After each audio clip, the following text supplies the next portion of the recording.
Hi, this is Roger, thanks for dropping by. Sunday chat today will be done in sections with gaps basically. You won't see the join or you won't see much of it, but that's just how it's going to get put together because of what it is. First of all my thank yous, thanks to my subscribers. My numbers slowly creep up. This is good stuff, this is new people coming in.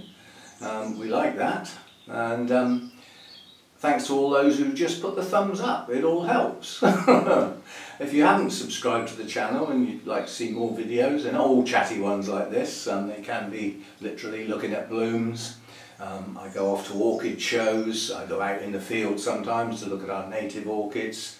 A bit early in the day yet, although there are some out. There's some of the Facebook groups I go on. The early spider orchids are out on the Purbex. A guy said, I counted 400 or 500, which sounds a lot, but that's a drop in the ocean compared to how many are actually there and will be open by the end of the month. I may do that trip this year, I don't know.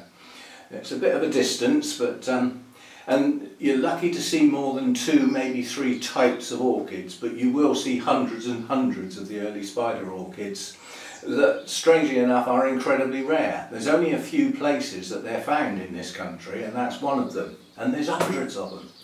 Anyway, that's that. I occasionally film the orchids that come into the Orchid Society meetings. Yeah, so it's an orchid-based channel at the end of the day. So most of the videos are around orchid subjects. I run a Project Orchids sequence throughout the year, which is in some shape or form a selected group of orchids that are filmed on a regular basis throughout the season so that we can see how they progress.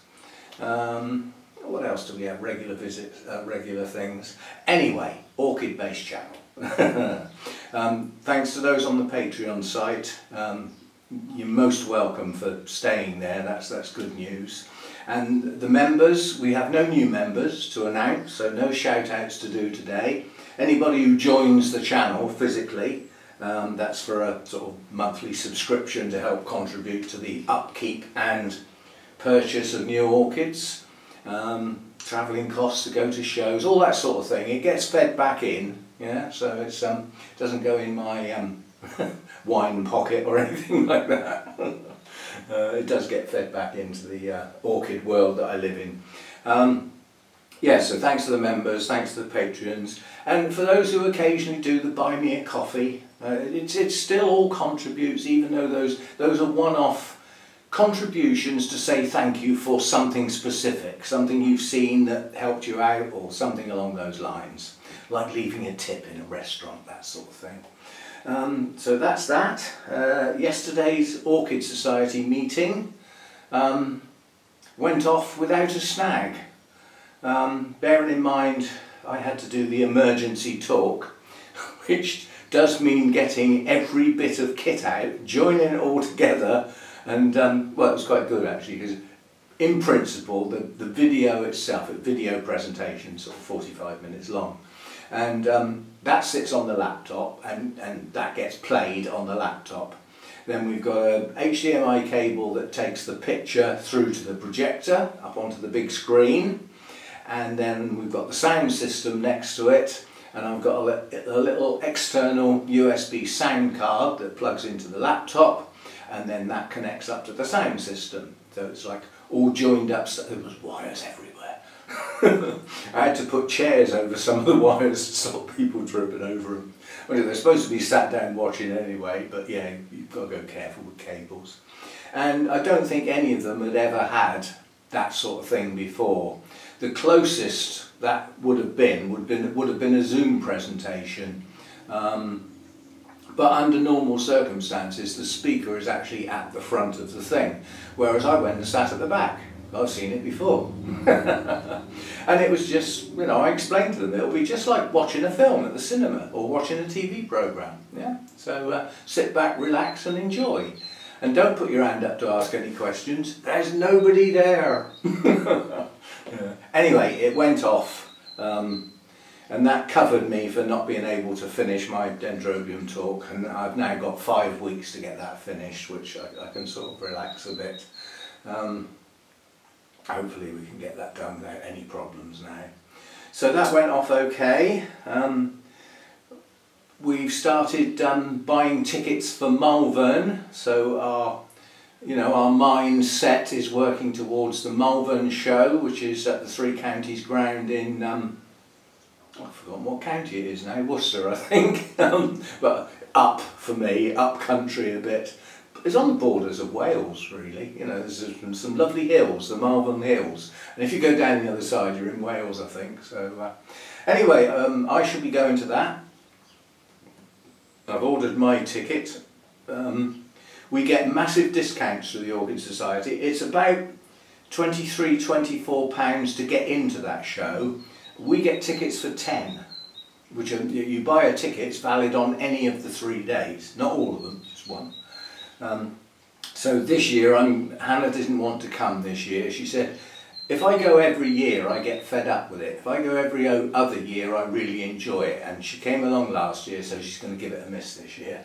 So I'll be going on my own this time, and I'll be going on the Friday, getting there into the car park prior to the gates opening so that I can go straight to the Orchid hall and have a look round and see if I want to buy anything.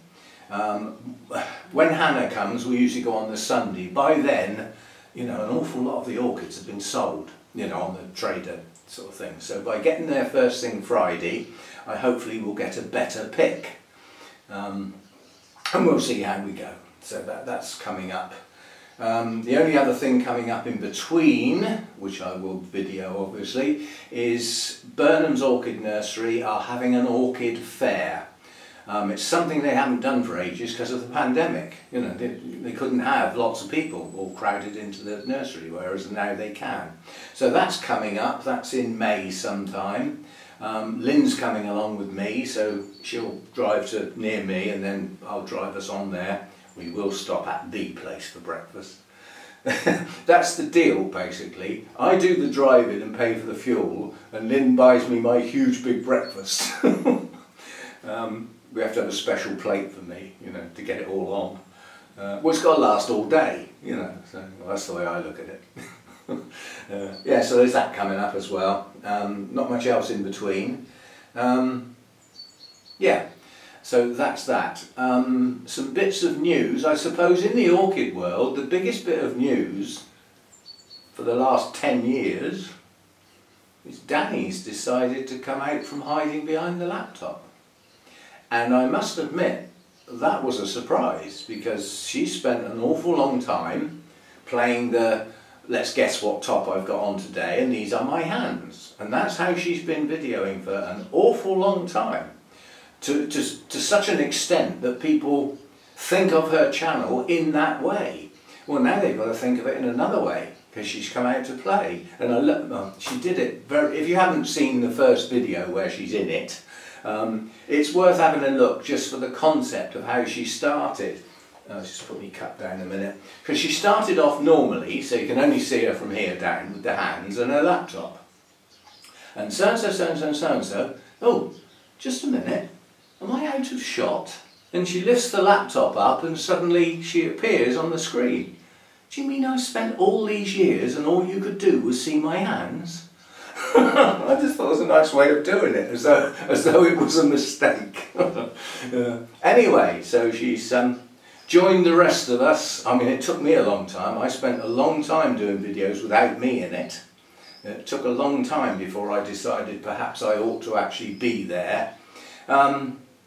It's more of a, YouTube isn't just about stuff. There's personalities involved as well. Some channels are watched purely for the personality and the subject doesn't even matter. The YouTube's a strange place, but I think it's more real and more, people feel more approachable to a channel if they can see who they're, who's doing the talking. So there we are. The sad bit of news I've got is Mojo. He just won't stop crying. You can hear him now, which is sad. Right, so that's the orchid bit of news. news in here, not much. We have got, my idea with bumping up the temperature for longer is working. I'm starting to see new root growth and new shoots in places. Not in as many places as I'd like, but it's got to be given time. It wasn't that long ago I was doing 19 degrees during the day and 15 at night. Well, we're doing 16 at night and 21 during the day now. So, it'll take a while for that to kick in, plus the longer days to go with that, temperature. It will take time. And so the Sunday chat has got away from having a subject over time. That's got to come back in again. So I'm going to use this week, I'm going to use what was a suggestion from a viewer, and that is pick a genus and do a chat about that genus, the type of orchids, the sort of care, how big they get, just a general chit chat about a genus, not a specific orchid, a set of orchids. The one thing I will say is it will always be about orchids I've got, even if I've only got one, because I don't gain information and learn about orchids that I don't grow. I see no point personally. It's not like I'm trying to be a judge or something where you've got to know everything about everything. You end up knowing a little about everything and very little about some things.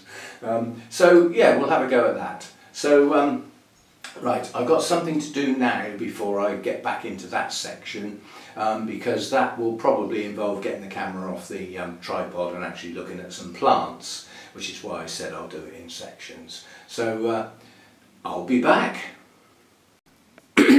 Okay, I thought today I'd pick on Coelogynes. I've got 3. I had some in the past and they were all let go on the grounds they didn't like my heat. However, now I've got circumstances more suited to many of them. But if you decide to get a Coelogyne, there's 2 things you need to be aware of. They're classed as cool to cold growers. Not all of them. Some of them are warm growers. Some of them grow in areas of the Philippines at around 1,000 metres. That's warm. So they're not all cool growers. You've got to get down to the individual species you're talking about, or if it's a hybrid, the species that have gone into it. There are Coelogyne hybrids around, but there don't seem to be that many. You tend to come across the species more often than the hybrids, unlike many other genera, where it's, you've got a job to find the species a lot of the times. Anyway, the other thing you need to be aware of these, some of them are giants, they can grow really large, and some of them are giants and vigorous, so they can go from a few bulbs to a tableful in not that many years. So be aware, check out the individual that you're going to go for if you're going to have a go at them, and see whether it's a small, medium or large plant. Better still, try and see one at a show or something like that. Now I will say that Burnham's have got quite a selection of Coelogynes. They're not always all for sale, it depends what they're up to. They've got a lot of specimen plants hanging up. Whoops, it's Hurricane Hector, let me just turn that off a minute. Oh. Otherwise I'll be soaking wet. Yes, they do have a lot of large specimen plants, and that's a good place to have a look. I know not everybody can get there, but I think next time I go perhaps I'll make a point of filming them, but I'll probably forget. But yes, get a look at the sort of size they can get to, possibly have a chat with Sarah or Arthur as to how long they take to get that sort of size. But why I say they're not always all for sale is they'll pick on a few specimen plants and split them up. They'll keep a couple of the big pieces for themselves to grow on again into specimen plants, and the others they will divide up and sell. When those are all gone, they haven't got any until next time they go through that process. So there are times where they have got that particular Coelogyne, but they haven't actually got any for sale at that point in time. You'll be lucky to get Sarah to part with a specimen plant. They're precious.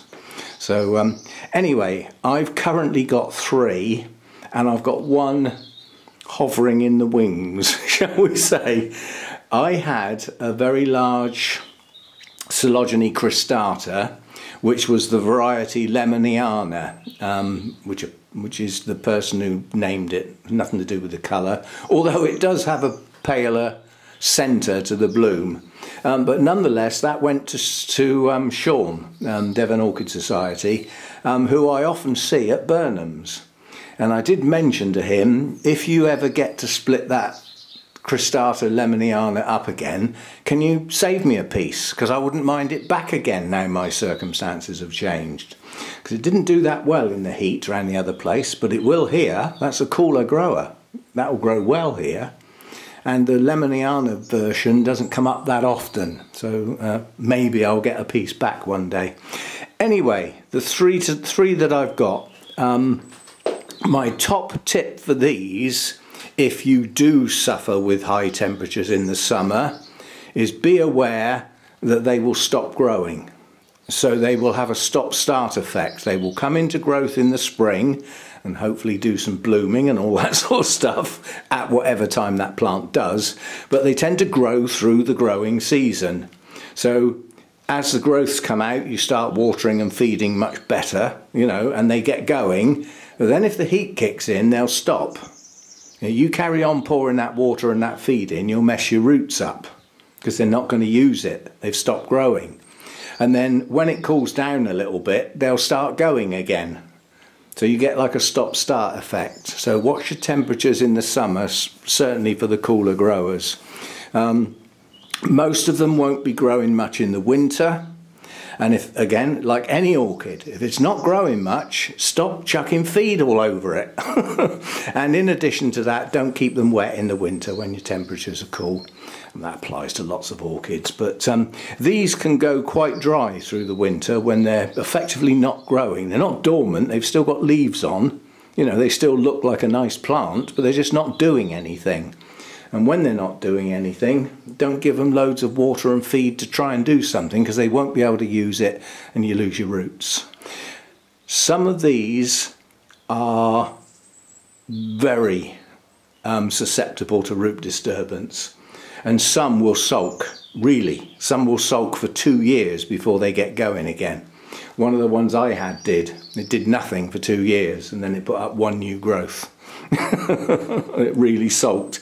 So some of them don't like root disturbance, so I would sort of think, in my mindset, I would treat them like I would a Zygopetalum, in as much as they would only get repotted when I can see new roots growing, and they would be treated gently and not bashed around too much. And also, I've read, I haven't got experience of this directly, if you are going to divide a large plant, try and maintain pieces with at least 3 bulbs and a new bit, preferably more. Right, so let's have a look at the ones I've actually got. This one on the end is being a bit strange. It has bloomed, and I got it because it had I think it had 2 spikes, maybe 3. And this one just sits there. It's not swelling up and it's not opening, but it has a bud. But it's coming back into growth now. So this is coming back into growth at what I would call a normal time. So we've got 2 new growths coming, so that those will grow on, you know, through the growing season. Now, coming into bloom, there's 2 distinct types. There may be more, but there's 2 distinct types that I know of. There's this type. You can see where the flower spike is. Yeah, it's right in the centre of the growth. And they bloom as the growth grows. When it gets to about that big, the spike comes out the top. And it blooms. No leaves. And then when the flowers die back, the leaves, it grows on and forms a pseudobulb and pushes leaves out. So that's one type. Then the other type is this type, which produces its spike from the base of the bulb. Yeah, it also produces its new growths from the base of the bulb. So again, just a different style. Right, so this one is, and this is one of Sarah's labels. This is the old name, Orchid, and it's got super on the end of it, so it's a named variety, which she obviously has grown on and then split up, so it can maintain that name. I doubt if she's gone back to seed and all that stuff.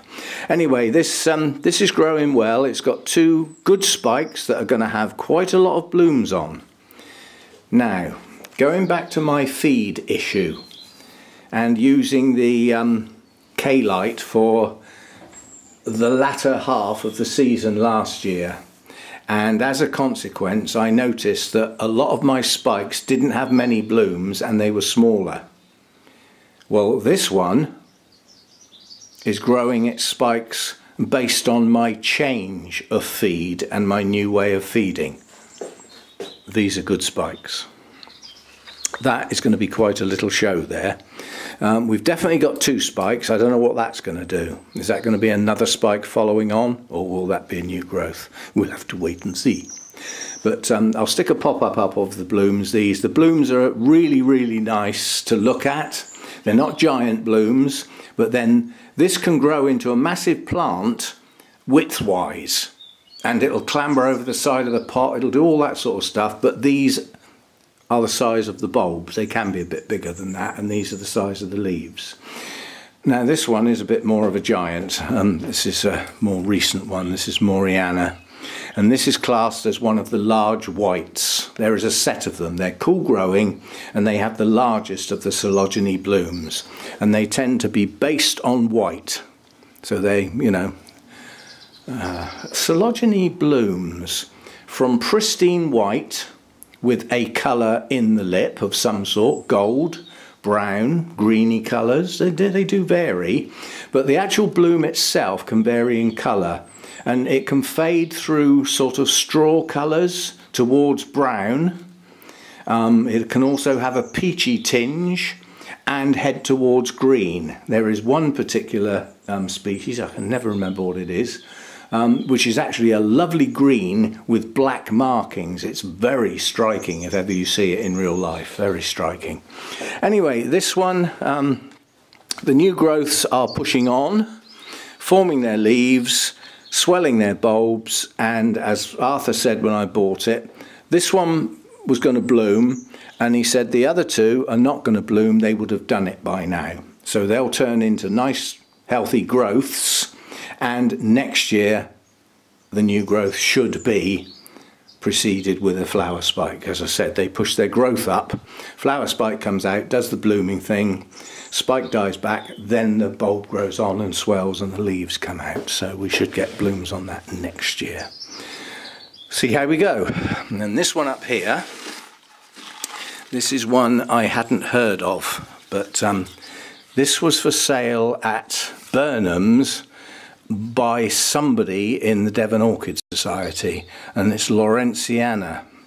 Again, it's a nice healthy plant, hadn't long been potted up, got a root system, and what I've now got are 2 nice strong growths coming on it, and I've still got this thing looking as though it might bloom. It seems very odd that it's produced the spike and it's got the bud, but it's been like that some time now and it's not moving. So this could fail. This may just wither away. Don't know. So anyway, that's my 3. There are very few small Coelogynes, and I haven't heard of any miniatures. So you're tending to look at the larger Strapion-Sidium intergeneric types. You're looking at that sort of size and bigger. And as I said, this one with these leaves here, that's nowhere near the biggest one. There's a lot bigger than that.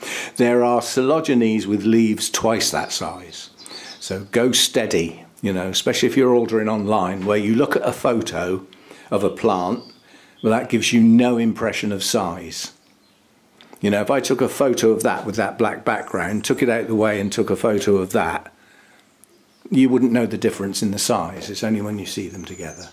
Anyway, so go steady. These are not heavy feeders. They're light feeders, and only when they're growing. there are very few of them that like a lot of light.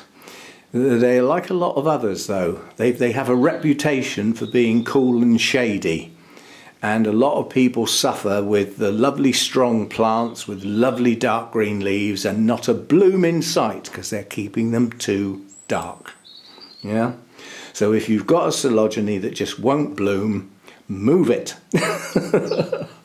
I don't mean move it and shake it, I mean move it. Try it somewhere else where it gets a different light, preferably a bit brighter, but don't go mad, the sun will scorch them.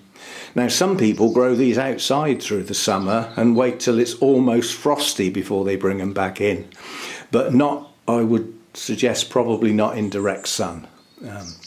And it would depend what part of the world you're in, of course. So anyway, a chat about Coelogynes. You will have seen pictures of any blooms that I've got. I mean, I've only got 3 at the moment. And hopefully I will get that Cristata lemoniana back again. Plus I will have a look, next time at Burnham's, I'll have a look at what they've got there and, you know, see if there's anything else I fancy. Be aware that not all of them have upright spikes.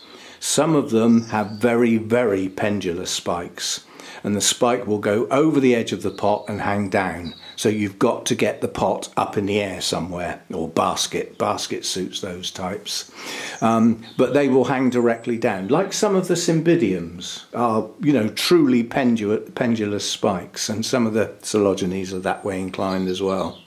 But there's a very good website just called coelogynes.com. Very easy to find. It's got, I think it's got every species there is in there, complete with pictures of blooms, care, and a sort of 5-star guide as to whether, you know, this one's really worth having and why. It's been produced by a grower of Coelogynes, a sort of specialist. But bear in mind, I believe the guy is in Australia. So watch out if it mentions times of year. If it mentions seasons like spring, well, wherever you are, spring is spring, it doesn't matter.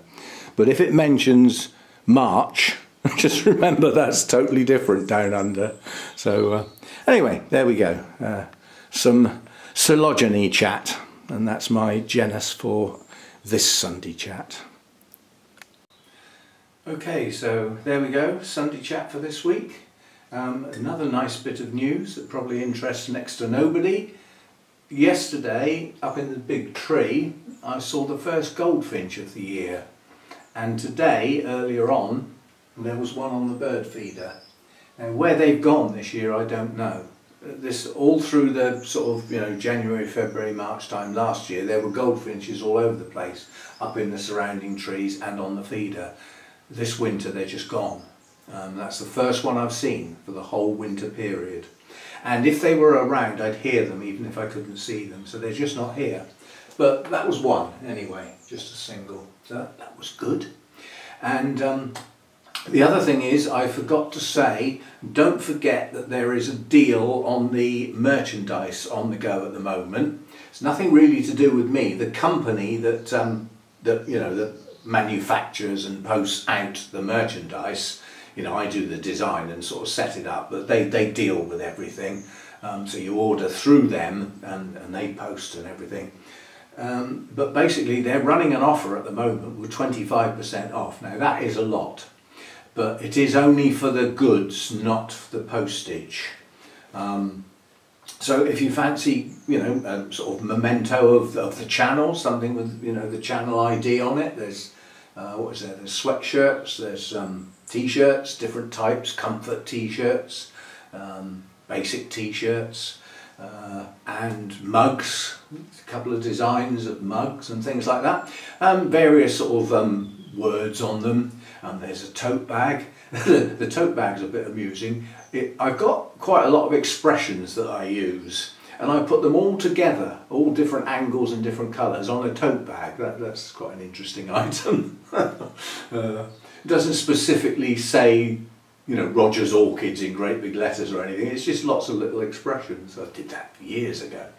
Anyway, that special offer is available via a promotion code I'll put the pop up now so that you can read it yourself, pause the video if you need to write it down and use it. And my merchandise store is you know, underneath all the videos. You should be able to see it there. Yeah, so just, you know, to let you know that's there. And yeah, I'll see you next time. I think tomorrow I will do the Everything in Bloom on the 8th, even though it's the 10th. The days have just gone awkward at the moment. The 8th often does that, either on a Sunday or, you know, where there's an Orchid Society meeting or something. But yeah, I'll do Everything in Bloom tomorrow. That'll be the shortest video. And then we'll work on whatever we're going to do for the rest of the week. I've still got repotting to do, plenty of it, including a couple getting out of the holy clay pots, but I don't know whether they're ready yet, so they might be later. But I've still got repotting to do, and yeah, over on the bonsai channel there'll be repotting there as well, and I will eventually on that channel get round to doing some wiring and shaping and styling, but not just yet.